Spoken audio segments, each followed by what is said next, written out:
Салбарын шинжил 2013 зөвлөгөөнийг бид бүхэн энэ 19-нд Туушин компани байрны 5 давхрын соём танхимд зохион байгуулах гэж байна.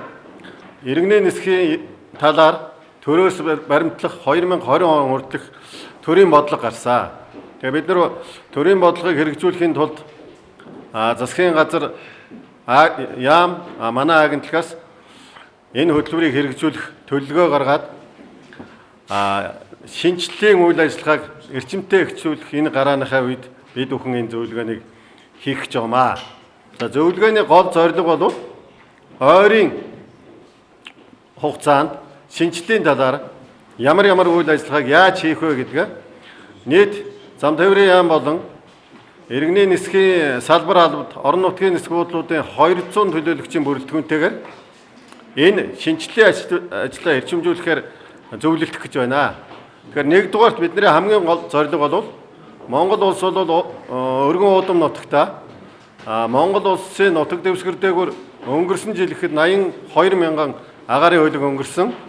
За энэ агаарын хөлгийг бид нэр хамгийн орчин үеийн харж удирдах гэдэг энэ олон улсад тавьж байгаа шаардлагыг хэрэгжүүлэхийн тулд бид нар төлөвлөгөөтэйгээр навигацийн тоног төхөөрөмжөөр тоноглож энэ тоног төхөөрөмжөөр ажиллах боловсон хүчнээ бэлдэж энэ шинжиллийн ажил бол эрчимтэй эхэлсэн. За яг өнөөдрийн байдлаар Монгол улсын нутаг дэвсгэр дээгүүр өнгөрч байгаа нийт агаарын хөлгийн 80% нь бид нар харж удирдах байгаа юм том амжилтанд хүрсэн. Бид нар энэ 11 сараас эхлээд Монгол улсын нутаг дэвсгэр дээгүүр өнгөрч байгаа нийт агаарын хөлгийн 95% нь бол харж удирдахаар ийм том зорилт тавиад ажиллаж байна. Хоёрдугаар том асуудал шинжиллийн асуудал бол мэдээж хөшгийн хөндийн нисэх онгоцны бодол байгаа. Хөшгийн хөндийн нисэх онгоцны бодлыг бий болгож ашиглалтанд оруулснаар ямар үр дүнд хүрэх юм бэ гэдгийг бас энэ зөвлөгөөнөөр бид нар ярина. Хөшгийн хөндийн нисэх онгоцны бодол ашиглалтанд орсноор Монгол улсын нийслэл Улаанбаатарт хүрэлцэн ирж байгаа агаарын тээврийн агаарын хөлгүүд цаг агаарын саатлаас болж саатдаг саатал бол эрс багасна. Яагаад гэвэл энэ бол хоёр талын оролттой болно. За энэ хөшгийн хөндийг зөвхөн энэ агаарын хөлгийг хүлээж авах чадвар нь нэмэгдэхээс гадна Улаанбаатар хотын төвлөрлийг багасгаж дагуул хот байгуулах ийм том төлөвлөгөө гаргаад ажиллаж байгаа. За энэ дээр бол бид бүхэн зам тээврийн яамныхаа удирдлага болон иргэний нисхийн хамт олноороо энэ том зорилтыг хэрхэн хэрэгжүүлэх талаар энэ зөвлөгөөн дээр нэлээд авч хэлцэнэ. Дээр нь шинжилтийн засгийн газраас иргэний агаарын тээврийг хөгжүүлэх талаар бодиттой томоохон ажлуудыг эхлүүлж байгаа. Та бүхэн мэдж байгаа энэ жил цоошин Боинг 767 онгоцыг худалдаж авсан байгаа.